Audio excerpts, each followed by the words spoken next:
il nous a protégés. Malgré que nous étions menacés par la santé, malgré que le corps a été atteint par la maladie, mais l'Éternel nous a fortifiés et l'Éternel nous a accordé la grâce afin que rien ne peut nous empêcher de parler pour sa gloire. Shalom, je vous bénis tous mes bien-aimés, au nom puissant de Jésus. Comme prévu donc, bien-aimés, nous allons parler ce soir sur un thème qui est très important. Tous les thèmes que nous abordons sont très importants, mais il y a des thèmes qui nous amènent à une compréhension des Écritures, d'une compréhension lorsque nous abordons la parole de Dieu. Et aujourd'hui, nous allons parler sur les deux ministères. Deux ministères qui se trouvent dans la Bible. La Bible me dit ceci: le manque de connaissances n'est bon pour personne. Et beaucoup aujourd'hui, bien-aimés, vous allez remarquer qu'ils n'ont pas la connaissance des choses de Dieu. Et lorsqu'ils parlent des choses de Dieu, lorsqu'ils parlent de la Bible, très souvent vous allez remarquer qu'ils sont confus dans leurs propos et parfois ils ont même du mal à pouvoir donner les explications dans les Écritures. Et nous allons essayer par la grâce de Dieu expliquer certaines choses aujourd'hui. Je bénis le Seigneur parce que il va vous ouvrir et il va activer l'Esprit de Christ en vous pour pouvoir comprendre ce que nous allons parler aujourd'hui. C'est quelque chose que cela aide beaucoup les hommes de Dieu, mais vous aussi, étant que les enfants de Dieu, vous devez connaître ces choses, vous devez savoir ces choses, afin que vous ne soyez pas ébranlés de tout vent de doctrine. Avant que je puisse rentrer au plus profond de ce thème, j'aimerais dire ceci, qu'on le soit clair. Nous ne sommes pas là pour combattre les hommes. Nous ne sommes pas là pour combattre les dénominations. Si bien même que cela aussi, ce n'est pas un péché. Mais nous sommes là pour éclairer le peuple de Dieu. Nous sommes là pour ôter le voile sur les yeux des enfants de Dieu. Et dans nos propos, peut-être que vous allez parfois nous sentir comme si nous sommes agressifs. Mais nous ne nous attaquons pas aux hommes. Mais nous nous attaquons aux enseignements. Et surtout aux mauvais enseignements. Ça, c'est ce que l'Éternel nous a confié et nous a demandé par la bouche de bien-aimé frère Paul, en s'adressant à Timothée, qui devait réprimer tous ceux qui sont en train de pratiquer ou bien qui sont en train d'imposer ou enseigner des doctrines des démons. Donc, bien aimé, vous allez comprendre que nous sommes en train de faire la continuité de ce que Paul a recommandé à Timothée. Dans d'autres paroles, nous sommes des Timothée de Paul. Et comme le bien-aimé frère Paul, il a dit que soyez mes imitateurs, comme moi je le suis de Christ. Donc nous sommes les imitateurs des bien-aimés frère Paul. Je ferme la parenthèse, que Dieu vous bénisse.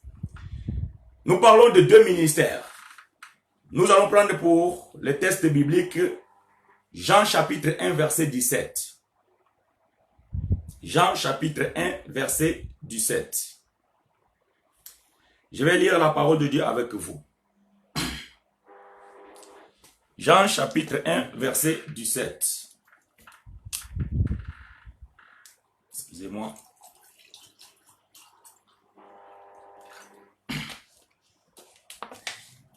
Merci fiston pour ton aide. J'ai lu la parole de Dieu. Car la loi a été donnée par Moïse, la grâce et la vérité est venue par Jésus-Christ. Donc je suis dans la version Martin. Dans vos versions, c'est marqué car la loi a été donnée à Moïse, la grâce et la vérité sont venues par Jésus-Christ. Mais c'est la même chose. Martin ici, lui, il a tout simplement expliqué la grâce et la vérité ne fait que une seule personne. Donc la grâce c'est tout un homme, la vérité aussi c'est tout un homme. Voilà pourquoi Jésus pouvait dire que je suis le chemin, la vérité et la vie. Donc lui-même il était la vérité. Donc nous comprenons déjà ici que nous avons deux personnages. Donc nous avons Moïse qui a reçu la grâce de la part de Dieu. Et nous avons Christ qui a mené lui-même la vérité et la grâce. Donc c'est à partir de ces deux fondements bien-aimés que nous allons poser l'enseignement ce soir. Et c'est à partir de ces deux éléments, à partir de ces bases que nous allons différencier les deux ministères. Et vous allez comprendre par la suite de cet enseignement que quel est le ministre et quel est le ministère que nous devons aujourd'hui pratiquer et dans quelle dispensation sommes-nous aujourd'hui. Alléluia, que Dieu vous bénisse. Donc nous comprenons déjà qu'il y a deux personnages majeurs dans la Bible. Il y a deux plus grands prophètes dans la Bible. Nous avons le prophète Moïse et le prophète Jésus. Ces deux personnages, ce sont les deux personnages, comment dirais-je, très importants dans la Bible et pour pouvoir comprendre aussi ces choses. Alors, bien aimés, si nous ne comprenons pas cette différence et si nous ne comprenons pas la mission de ces deux personnages, alors nous aurons beaucoup de difficultés de pouvoir comprendre le reste des Écritures, ainsi pour les hommes de Dieu de pouvoir prêcher la parole de Dieu.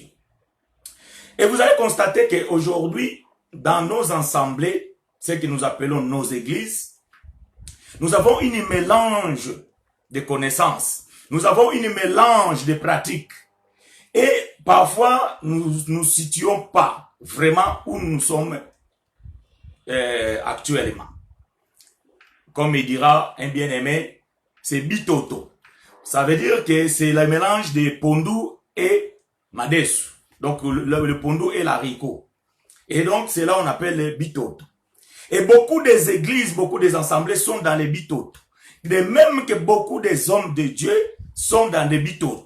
Ça veut dire qu'ils mélangent la loi et la grâce. Faute de quoi? Faute à qui? Faute à la compréhension de ces choses. Faute à leur manière peut-être de d'étudier la parole de Dieu. Donc, bien aimé, c'est assez. Excusez-moi, je vais brancher le téléphone. Voilà, parce que j'ai passé les batteries. Merci.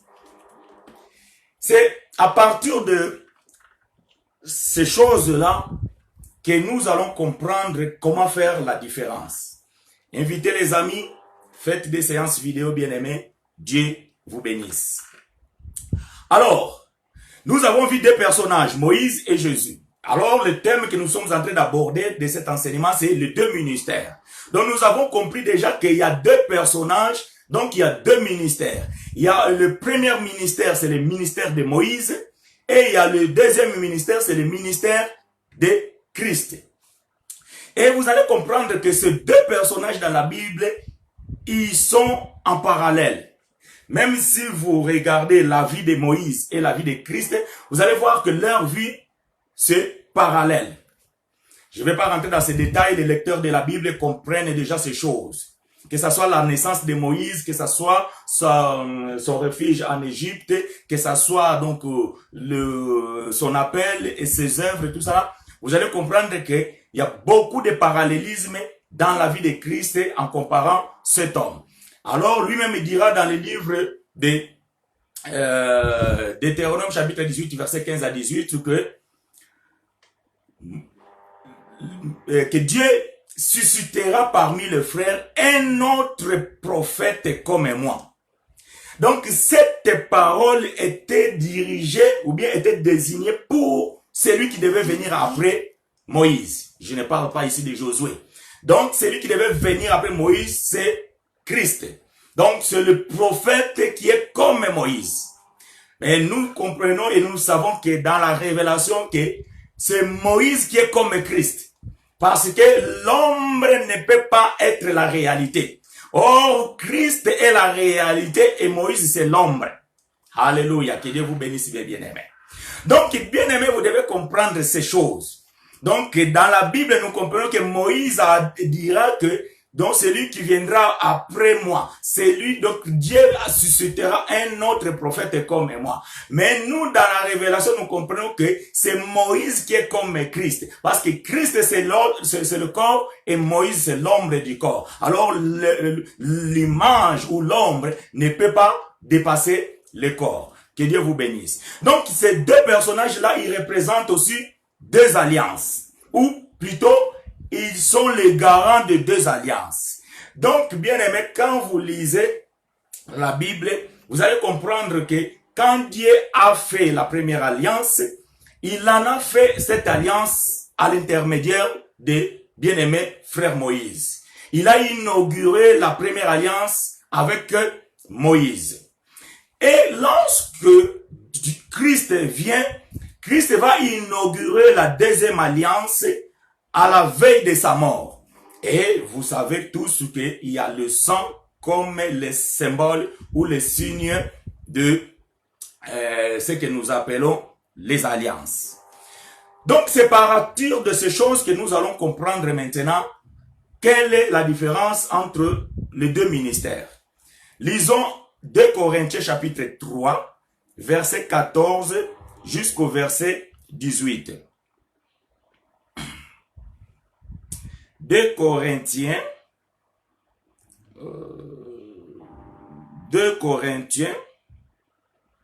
chapitre 3, verset 4 jusqu'au verset 18. Alléluia. Que Dieu vous bénisse. Merci pour tous ceux qui sont en train d'écrire. C'est vraiment très important. Je lis la parole de Dieu. Verset 4. Cette assurance-là, nous l'avons par Christ auprès de Dieu. Ce n'est pas à dire que nous soyons par nous-mêmes capables de concevoir quelque chose comme venant de nous-mêmes. Notre capacité, au contraire, vient de Dieu. Il nous a aussi rendus capables d'être ministres d'une nouvelle alliance. Non de la lettre, mais de l'esprit, car la lettre tue, mais l'esprit vivifie. Alors, je m'arrête encore un peu ici, parce que nous allons marcher tout doucement et pouvoir expliquer ces choses. Bien-aimé, frère Paul ici dit ceci, que nous ne nous sommes pas rendus capables nous-mêmes à devenir des ministres. Mais c'est Christ qui nous a aussi rendus capables de devenir ministres d'une nouvelle alliance. Donc, si nous sommes les ministres d'une nouvelle alliance, c'est-à-dire qu'il y a aussi des ministres d'une ancienne alliance. Alléluia. Donc, il y a les ministres aussi d'une ancienne alliance. Et nous, par contre, Christ nous a rendus capables d'être des ministres d'une nouvelle alliance. Quels sont les ministres de l'ancienne alliance? Et vous allez voir que lorsque Dieu appela Moïse, Dieu donna la responsabilité à Moïse de faire quoi? De pouvoir prendre son frère Aaron et en faire un ministre de Dieu. Et derrière Aaron, il y avait ses 4 fils qui étaient aussi des ministres. Donc, ce que nous appelons des sacrificateurs. Donc, nous comprenons que dans ce ministère de Moïse, il y avait 5 sacrificateurs. Et ces 5 sacrificateurs-là, ce sont eux qui étaient les ministres de l'ancienne alliance. Donc, par la suite, vous allez voir qu'il y avait plusieurs sacrificateurs qui sont venus après.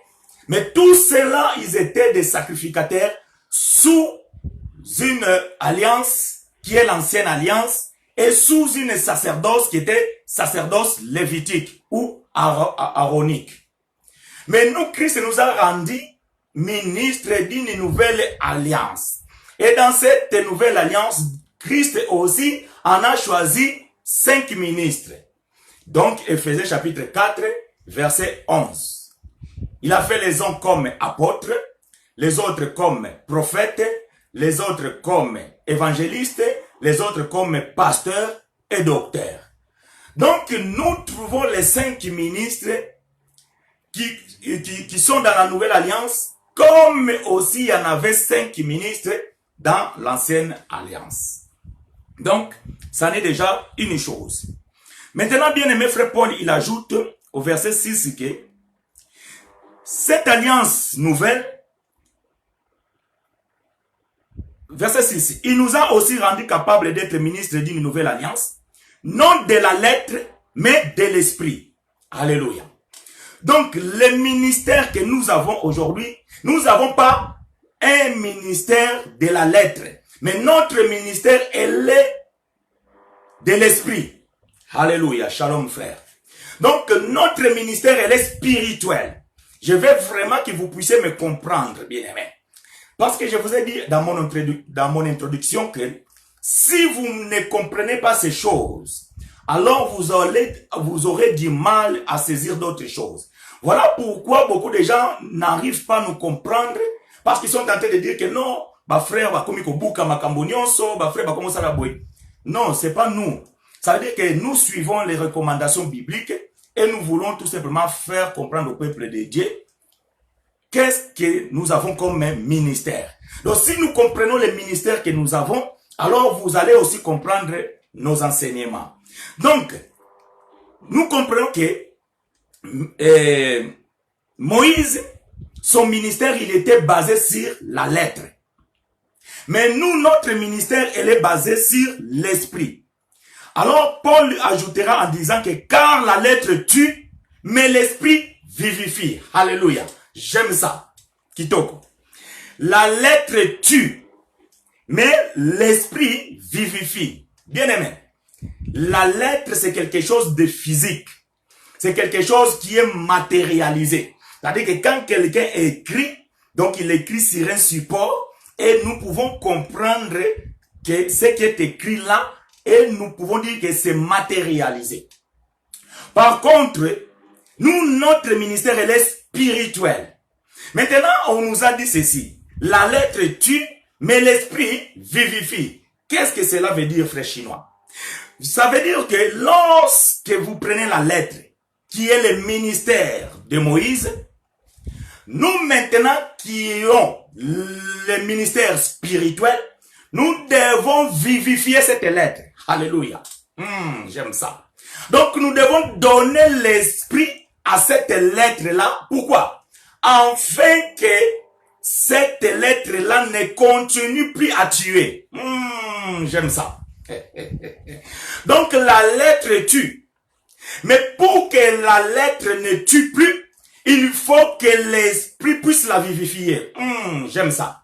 Donc le ministère de la mort. Ah, frère Chinois, apprécié. Mais nous allons arriver avec les Écritures. Donc la lettre qui tue.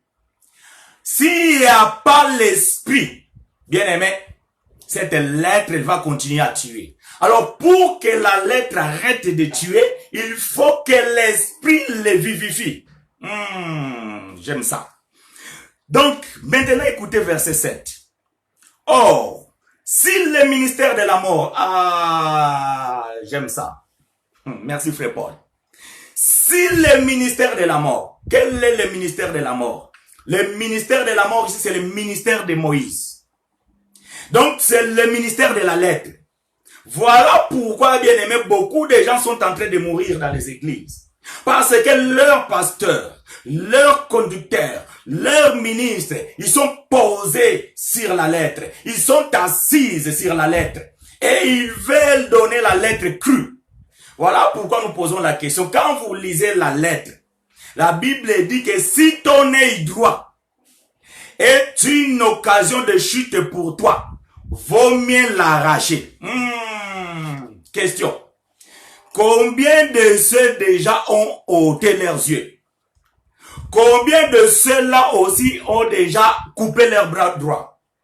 C'est la lettre. Vous voulez appliquer la lettre quand ça vous arrange. Quand ça vous arrange pas, là vous appelez l'esprit. Vous commencez à interpréter. Mais ici, on est en train de comprendre que le ministère de Moïse, c'est le ministère de la mort. Donc, si vous lisez la lettre crue, bien-aimé, vous allez mourir. Il faut que l'esprit vienne pour vivifier la lettre. Il est avantageux que je m'en aille. Parce que si je m'en vais pas, l'esprit des consolateurs, de consolation plutôt, l'esprit qui donne l'explication, il ne viendra pas. Kitoko. Or, si le ministère de la mort, verset 7, gravé avec des lettres sur pierre, a été glorieux, au point que les fils d'Israël ne pouvaient fixer les regards sur le visage de Moïse, à cause de la gloire de son visage, bien que cette gloire fût passagère. Moïse, lorsqu'il descendait de la montagne, il devait couvrir sa tête, il devait porter le voile. Pourquoi? Parce que le peuple ne pouvait pas contempler le visage de Moïse. Parce que c'était compliqué. Que Dieu vous bénisse. Alors, Moïse se couvrait, il se voilait la face pour que le peuple ne puisse pas le voir. Et la Bible dit, si le ministère de la mort, qui est le ministère de Moïse, était glorieux. Écoutez verset 8. Combien le ministère de l'esprit ne sera-t-il plus glorieux? J'aime ça. Donc, bien aimé, nous avons le ministère plus glorieux. Donc, notre ministère est plus glorieux que le ministère glorieux de Moïse. Alléluia. Est-ce que quelqu'un me reçoit? Donc, le ministère de Moïse était glorieux, mais nous avons un ministère plus glorieux. Pourquoi? Parce que le ministère de Moïse avait le voile. Mais nous, notre ministère, le voile est ôté. Alors, nous avons un ministère plus glorieux. Verset 9. Bien aimé, je suis en train de donner la lettre. Même ces explications que je suis en train de donner, c'est pour éclairer d'abord les Écritures. Verset 9. Toujours dans 2 Corinthiens chapitre 3. Si le ministère de la condamnation a été glorieux, frère Paul, il enchérit pour dire que le ministère de Moïse, c'était un ministère de la condamnation. Alléluia. Retenez bien ces mots, bien-aimés, retenez bien ces versets parce que c'est le socle de cet enseignement. Donc, si le ministère de la condamnation, quel était le ministère de la condamnation? Le ministère de Moïse. Alléluia. Le ministère de la justice est beaucoup supérieur en gloire. Donc, notre ministère, elle n'est pas seulement ministère de l'esprit, mais c'est aussi le ministère de la justice. Alléluia. Donc, ça veut dire que lorsque Moïse condamne, nous nous justifions. Alléluia, j'aime ça. Je suis en train de donner la lettre, bien-aimé. Mais je suis en train d'enlever l'équivoque. Alors, verset 10. Et sous ces rapports, ce qui a été glorieux ne l'a point été à cause de cette gloire qui lui est supérieure. Donc, le ministère de Moïse qui était glorieux, aujourd'hui, il n'est plus glorieux. Pourquoi? Parce que, à cause de la gloire supérieure que le ministère de l'Esprit a reçu. Donc, ça veut dire que le ministère de l'Esprit remplace le ministère de la condamnation. Donc, ceux qui ont les yeux sont en train déjà de voir ces choses. Donc, pourquoi le ministère de Moïse doit s'effacer? Le ministère de Moïse doit prendre fin. Pourquoi? Parce qu'il y a un autre ministère qui le remplace. Étant donné que ce ministère est plus glorieux, étant donné que ce ministère est supérieur, alors elle a la puissance et la capacité de supprimer et de remplacer le ministère de la condamnation. Bien aimé, c'est très important de comprendre ces choses. Verset 11. En effet, si ce qui était passager a été glorieux, ce qui est permanent est bien plus glorieux. Alléluia. Donc vous comprenez que nous avons un ministère supérieur, un ministère plus glorieux, un ministère excellent. Donc, voilà pourquoi le ministère de Moïse était passager. Donc, c'était juste pour un temps. Bien-aimé frère Paul l'a appelé, il était un pédagogue. Donc, il avait pour une mission d'amener un peuple jusqu'à un point fixe. Après lui, il devait s'arrêter, afin que l'autre prenne le relais. Et ici, nous sommes en train de comprendre que ce ministère passager devait disparaître, afin que le ministère permanent subsista. Et ce ministère permanent, c'est le ministère de l'Esprit, que moi j'en fais part, que beaucoup de bien-aimés qui prêchent cet évangile en font aussi part. C'est très important. Verset 12. Et il y a donc cette espérance, nous usons d'une grande liberté. Verset 13. Et nous ne faisons pas comme Moïse, qui mettait un voile sur son visage pour que les fils d'Israël ne fixassent pas le regard sur la fin de ceux qui étaient passagers. Ah, j'aime ça. Alléluia. Donc, notre ministère bien-aimé, il est dévoilé plutôt, j'allais dire. Donc, notre ministère, il n'est plus enfermé. Que Dieu te bénisse, mon frère. Tu m'as dévancé, mais voilà les aigles. J'aime ça. Alléluia. Moi, j'aime comme ça. Quand je suis en train de marcher et qu'il y a déjà des bien-aimés qui sont en train de voir et ils me devancent, ils donnent déjà des versets. Ça, c'est très important, bien-aimé. Donc, bien-aimé, vous comprenez ici que la Bible nous dit que nous ne faisons pas comme Moïse. Ça veut dire que nous, bien-aimés, lorsque nous venons maintenant pour parler, donc nous devons être clairs. Il faut que vos yeux s'ouvrent. Il faut que les yeux des enfants de Dieu puissent s'ouvrir. Il faut que les voiles se déchirent. Il faut que les voiles tombent.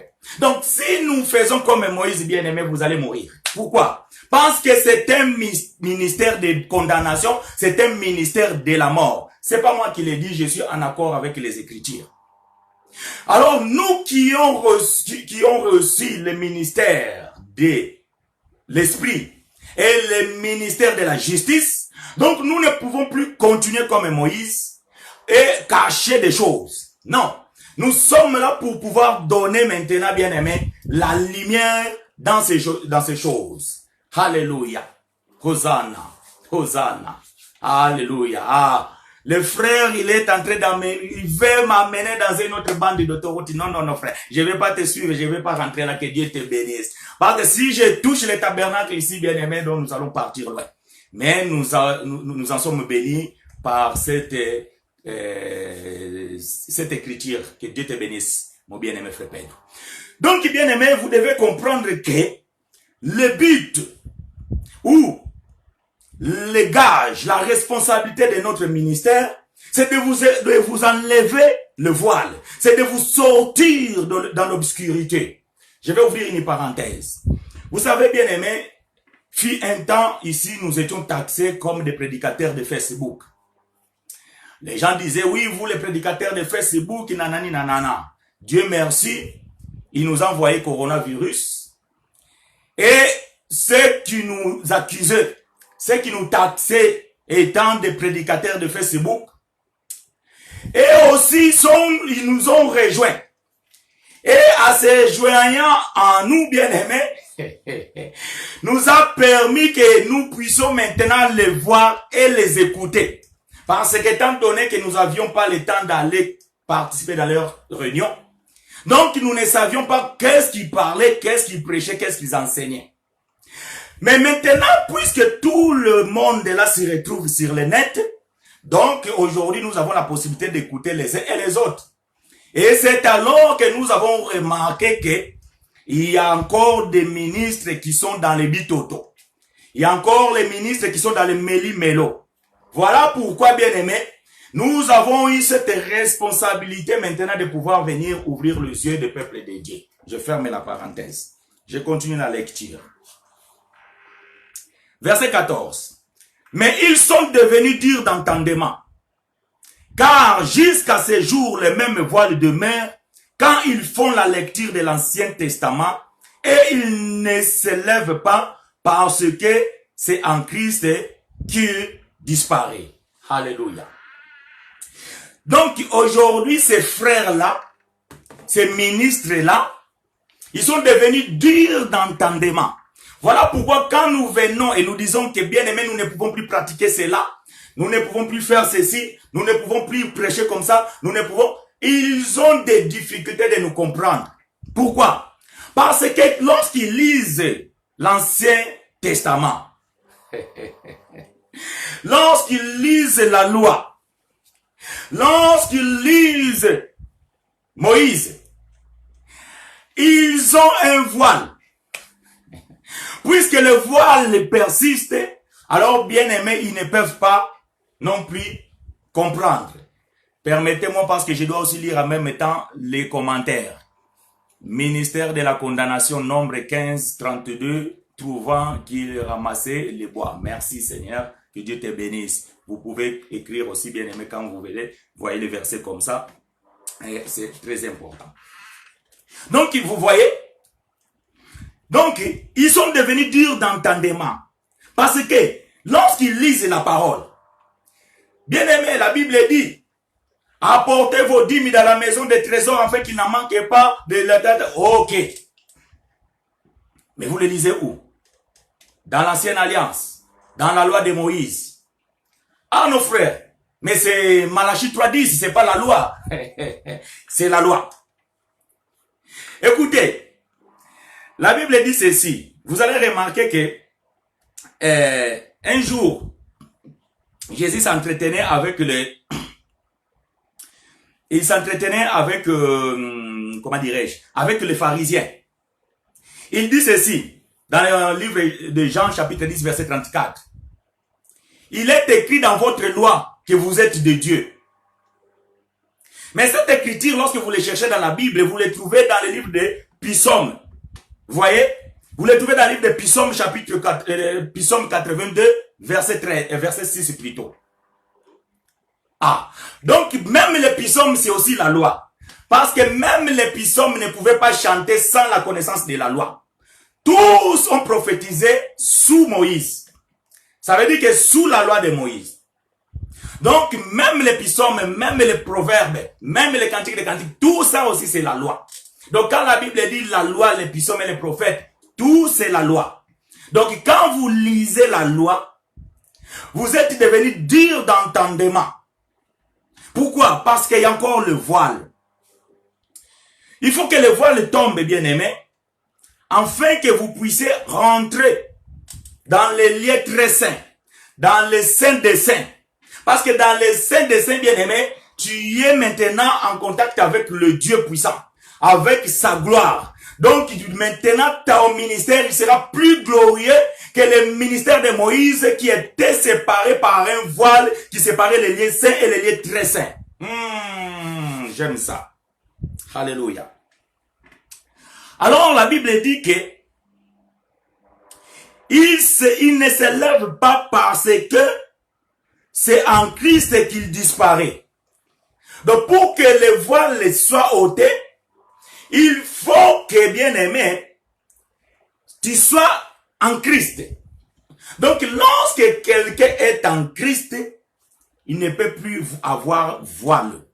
Ça veut dire que ce que tu lis et que tu ne comprends pas, il faut que Christ qui est en toi, étant que l'Esprit, il doit maintenant vivifier cette lettre qui te cause des difficultés. Alléluia.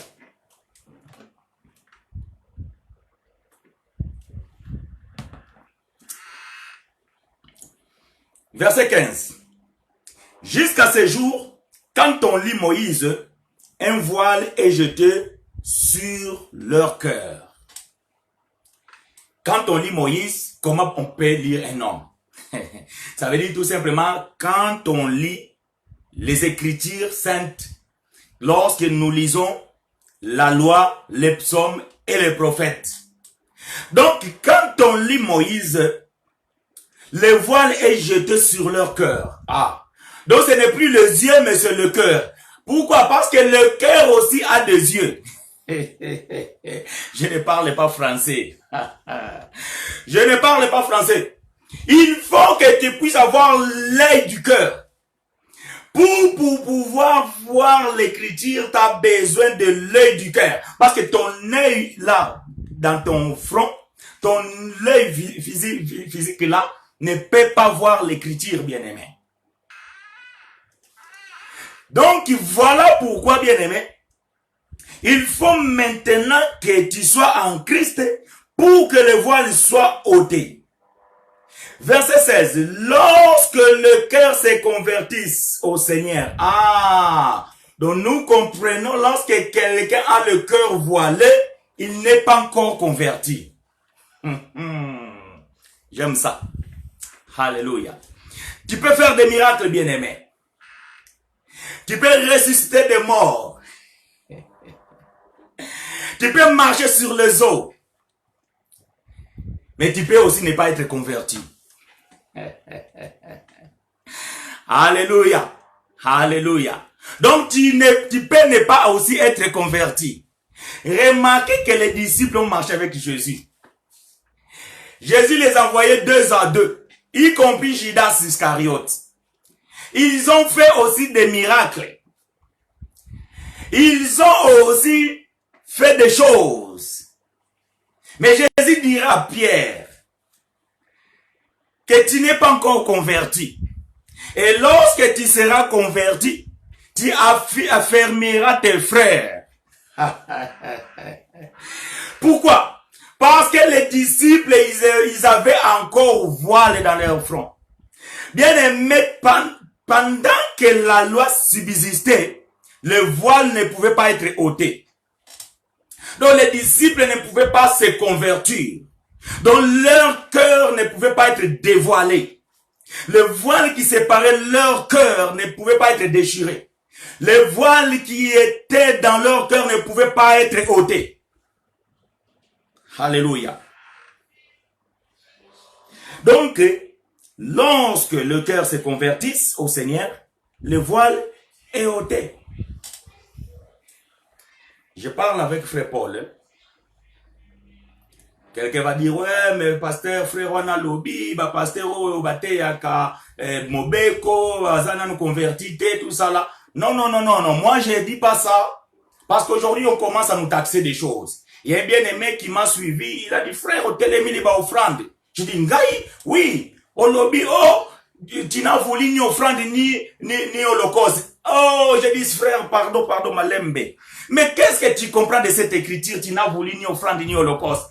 Mais ça mabonzate, parce que ce que vous appelez offrande ou mabonza, nous l'appelons la libéralité. C'est pas la même chose. Moi, quand je parle d'offrande, bien aimé, c'est ce que les gens apporté pour un sacrifice. Donc, cette écriture-là ne parle pas de mabonza. Voilà, frère. Donc, si vous ne nous comprenez pas, appelez-nous, partageons la parole de Dieu, demandez les explications. Il se peut que lorsque nous parlons comme ça, nous parlons beaucoup. Et nous, parfois, nous laissons les zones d'ombre. Il est très important de pouvoir nous rappeler, bien aimés, et poser des questions de sorte que vous n'interprétez pas mal les choses. Vous voyez? Donc, ici, moi, je ne dis pas que les pasteurs qui prêchent que la loi ou les pasteurs qui sont dans les buts auto ne sont pas convertis. Cet domaine-là ne m'appartient pas à moi. C'est le domaine du Seigneur lui-même et de pouvoir déterminer qui est converti, qui n'est pas converti. Mais moi, je parle avec les Écritures. Les Écritures me disent que lorsque quelqu'un ne comprend pas les Écritures, lorsqu'il interprète mal la loi, lorsqu'il donne la loi brute, sans l'explication en esprit, donc parce que il est encore voilé, son cœur est encore voilé, alors le voile ne tombe que lorsque le corps se convertit, le cœur plutôt se convertisse. J'ai dit amen à cette écriture. Alors, bien aimé, dédaignez-moi de cette responsabilité-là de pouvoir juger qui est converti, qui n'est pas converti. Je pense que nous sommes d'accord là-dessus. Alors, je continue. Or, le Seigneur, c'est l'esprit. J'aime la version de l'épée. La version de l'épée, il dit que Jésus-Christ est l'esprit. Mais vous pouvez comprendre ici, le Seigneur, c'est Christ. Or, le Seigneur, c'est l'Esprit. Et là où est l'Esprit du Seigneur, là est la liberté. Nous tous qui, visage découvert, contemplons comme dans un miroir la gloire du Seigneur, nous sommes transformés en la même image, de la gloire en gloire, comme par le Seigneur, l'Esprit. Alléluia. Voilà. J'ai terminé la lecture de 2 Corinthiens chapitre 3, versets 4 à 18. Maintenant, nous allons essayer de marcher avec vous. Si vous avez des questions, frères, n'hésitez pas de les poser. Et comme ça, nous allons essayer d'apporter l'éclairage. Donc, frères, nous avons deux ministères. Nous avons le ministère de la mort et de la condamnation. Et nous avons le ministère de l'esprit et de la justice. Maintenant, nous avons compris par rapport à la lecture qu'on avait fait de Jean chapitre 1 verset 17, la loi a été donnée à Moïse et la grâce et la vérité est venue en Jésus-Christ. Alléluia. Donc, nous comprenons que, bien aimé, lorsque les ministres qui sont dans le ministère de la mort et de la condamnation, ils prêchent, bien aimé, ils amènent la mort. Ils amènent la condamnation. Voilà pourquoi aujourd'hui nous sommes en train de voir beaucoup de ministres en train de condamner même les fidèles dans les églises, dans leurs enseignements. Il y a encore une vidéo, plutôt une voice que j'ai reçue il n'y a pas longtemps. Un bien-aimé qui est en train de parler à propos des offrandes à leurs bien-aimés frères. Soyons quand même humbles. Respectons aussi les vies d'autrui. Tu ne peux pas venir menacer les gens en disant « Gare à celui qui ne donnera pas l'offrande. Gare à celui qui ne m'appelle plus son père s'il ne donne pas la contribution. » Frère, ça c'est le ministère de la condamnation. Tous les pasteurs qui menacent les fidèles, tous les pasteurs qui menacent les chrétiens, tous les pasteurs qui condamnent les autres, frères, nous comprenons qu'il a encore le voile. Prêche la parole, enseigne la parole. Et vous allez comprendre que lorsque vous enseignez, lorsque vous expliquez comment donner, frères, les bien-aimés vont donner. Ah, ça, je vous l'ai dit. S'ils sont vraiment de Dieu, s'ils sont nés de Christ, ils vont donner. Surtout lorsque nous donnons pour une cause valable, comme la contribution pour payer les salles. Comme lorsque nous faisons des contributions pour payer les factures. Frère, cela ne nous appartient pas. La salle, nous les louons. Nous devons les payer, nous devons honorer ces choses. Donc, je suis sûr que si ce peuple est enseigné, lorsque nous disons bien aimé, nous avons la nécessité, ils vont le faire. Maintenant, pourquoi tu les menaces? Pourquoi tu les condamnes? Pourquoi tu les jettes même les mauvais sorts? Ça, c'est le ministère de Moïse. Et nous allons démontrer par les Écritures que même les frères, les apôtres, ont commencé par leur ministère bien-aimé, ils ont aussi commis ce genre d'erreur. Mais Dieu merci, lorsqu'ils ont reçu la révélation, lorsqu'ils ont reçu le ministère de l'esprit et de la justice, ils ont arrêté ce genre de choses. Vous voyez? Maintenant, quelqu'un viendra nous taxer que frère, tu commences à dénoncer les gens. Non, je dénonce personne. Je ne connais même pas cette personne-là. Enfin, je dénonce personne. Oui, nous dénonçons les actes. Mais la personne, je ne connais ni son nom. Je ne connais ni sa nationalité. Je ne connais même pas s'il est en Europe ou en Afrique. Je ne sais pas, c'était Voice. Mais il y en a beaucoup d'autres aussi qui sont comme cet homme-là. Nous dénonçons ces choses. Mais nous ne condamnons personne. Mais nous venons tout simplement pour vous aider.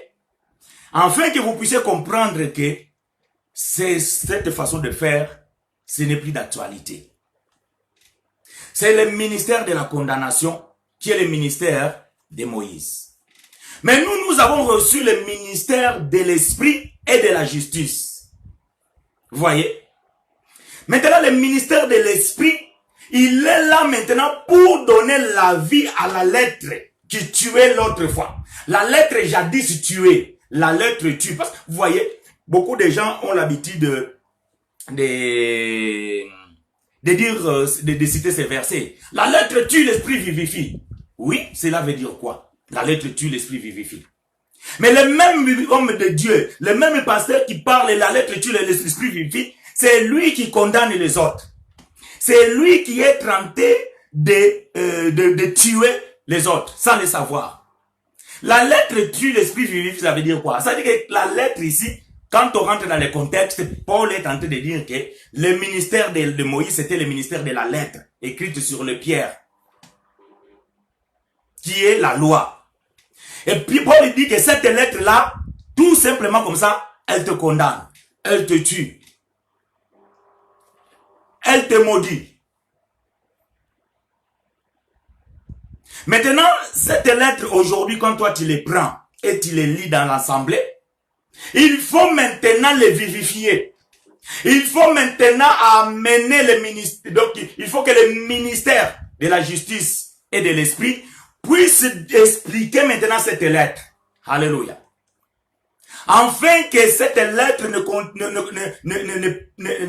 ne persiste pas à tuer les hommes, mais qu'elle donne maintenant la vie. Parce que vous devez comprendre que la grâce, c'est l'explication de la loi. Alléluia. Est-ce que quelqu'un est d'accord avec moi? Hosanna. Alléluia.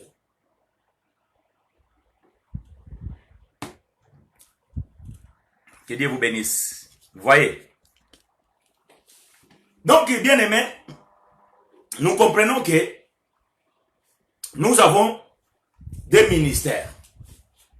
Maintenant, remarquez, aujourd'hui, si la sœur Mireille peut m'apporter le papier mouchoir, s'il te plaît, ma chérie.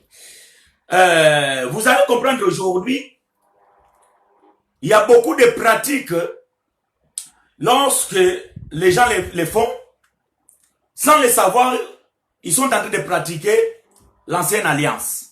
Ils sont en train de pratiquer l'ancien testament. Ils sont en train de pratiquer la loi de Moïse. Et ils défendent cela en disant que non, mais les apôtres aussi, ils ont fait cela. Oui, les apôtres aussi, ils ont fait cela. Mais vous devez comprendre que les apôtres aussi, lorsque leur cœur s'est converti, parce que je vous signale que les apôtres se sont convertis le jour de la Pentecôte. Je peux vous donner les Écritures. Ils se sont convertis le jour de la Pentecôte. Lorsque les apôtres se sont convertis, ils ont commencé leur ministère. Ils étaient dans un moment de transition. Ça veut dire qu'ils sortaient de la loi et ils rentraient dans la grâce. Et vous allez comprendre que au tout début de leur ministère, ils ont continué à pratiquer la loi de Moïse, le ministère de la condamnation, le ministère de... Merci. Le ministère de la condamnation et le ministère de la mort. Alors quelqu'un va dire, frère, je ne crois pas. Oh, et ils ont reçu le Saint-Esprit. Et alors votre pasteur, il n'a pas reçu le Saint-Esprit?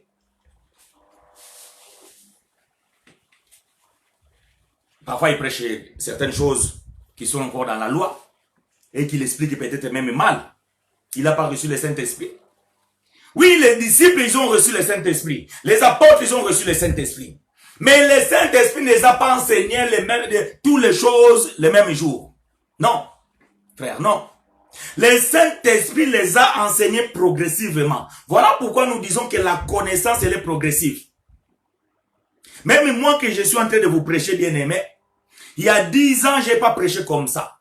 Il y a même des choses peut-être que j'ai prêché il y a 3 ans, qu'aujourd'hui moi-même je m'aperçois que ça, ce n'est plus d'actualité. Donc nous évoluons. Nous sommes dans l'école de la grâce. Dans l'école de la grâce, bien aimé, nous montons les échelons. Donc dans cette école-là, Donc nous sommes nombreux et chacun va à son rythme. Il y en a de ceux-là qui ont 18 sur 20. Il y en a de ceux-là qui ont 17 sur 20. Il y a de ceux-là qui ont 15 sur 20. Il y a de ceux-là qui ont 10 sur 20. Mais bien aimés, nous allons tous monter des classes pour se joindre dans la classe supérieure, ainsi de suite, jusqu'à l'examen final que nous appelons l'enlèvement. Alléluia. Et pendant cette période de l'école, bien aimés, nous allons aller en progressant. Voilà pourquoi peut-être certaines choses que moi je confesse aujourd'hui, certains de mes bien-aimés qui nous partageons la même, ou bien qui nous professons la même foi, ne sont pas encore d'accord avec moi. Et de même aussi, il y a beaucoup de bien-aimés qui sont d'accord, ou bien qui nous sommes dans la même profession de foi. Ils ont déjà des pas d'avance que moi je ne suis pas encore d'accord avec eux, que peut-être demain je vais les joindre. Parce que dans cette école, chacun monte selon le rythme que Dieu lui confie. Parce que nous avons des dons différents. Alors, bien-aimés, je disais que même les bien-aimés, les apôtres, ils ont commencé avec bitoto. Donc, bitoto, c'est-à-dire méli-mélo, mélange.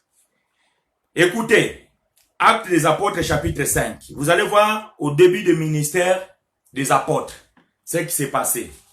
Actes des apôtres, chapitre 5. Du premier verset jusqu'au 10e verset. Mais, moi je vais lire à partir du verset 5. Actes des apôtres, chapitre 5, verset 1 à 10. Mais moi je vais lire à partir du verset 5. Je lis la parole de Dieu. Ananias, entendant ces paroles, il tomba et expira, une grande crainte saisit tous les auditeurs. Les jeunes gens étant levés, l'enveloppèrent, l'emportèrent et l'ensevelirent. Environ 3 heures plus tard, sa femme entrant, sans savoir ce qui était arrivé, Pierre lui adressa la parole, dis-moi, est-ce qu'à un tel prix que vous avez vendu le champ? Oui, répondit-elle, c'est à ce prix-là. Alors Pierre lui dit, comment vous êtes-vous accordé pour tenter l'esprit du Seigneur?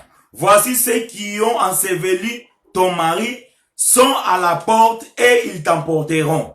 Au même instant, elle tomba aux pieds de l'apôtre et expira. Les jeunes gens étant entrés, la trouvèrent morte.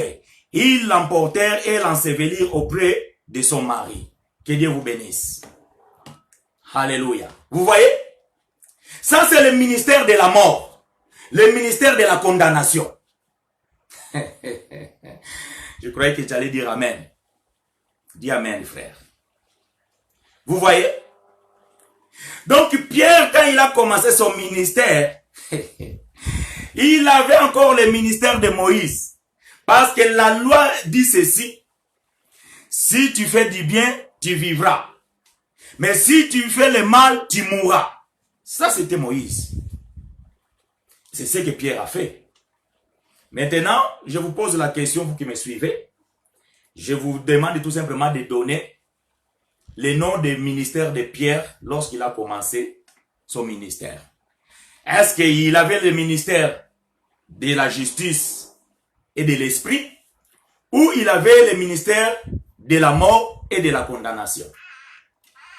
Il avait le ministère de la mort et de la condamnation. Il a condamné Ananias et Saphira et ils sont morts. Ils sont morts.